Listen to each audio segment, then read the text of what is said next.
Значи, во текот на денешниот ден, врнежите од дожд и снег ќе продолжат поинтензивно во западните и северните делови.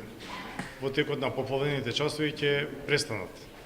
За утрешниот ден се очекува стабилизација на временската состојба, а во петок веќе имаме нов влажен бран, исто во западните и северните делови, со врнежи од дожд и снег на повисоките места, а поинтензивно во западните делови.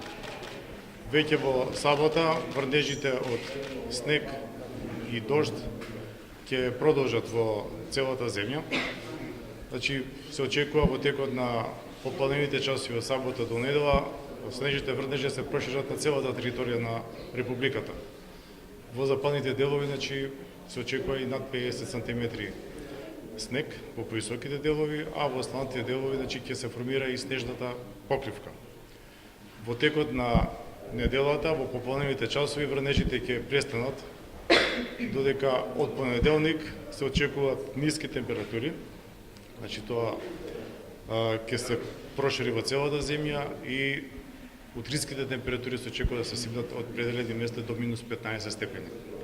Во наредните денови ќе имаме, значи, стабилно време, но со ниски утрински температури. Што е статистиката во споредба со минатите години, каква состојбата со врнежите од снег?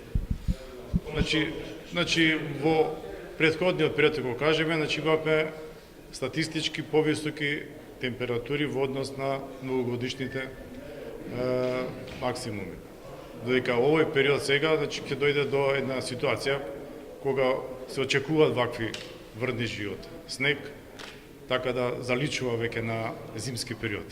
Центарот за управување со кризи е во постојана координација со сите субјекти на системот за управување со кризи. Постојано ја следи состојбата и известени се сите градоначалници за ваквата временска прогноза од наша страна. Да ги потсетиме уште еднаш граѓаните да го користат бесплатниот телефонски број за итни повици, доколку наидат на проблеми во врска со проблеми од снег.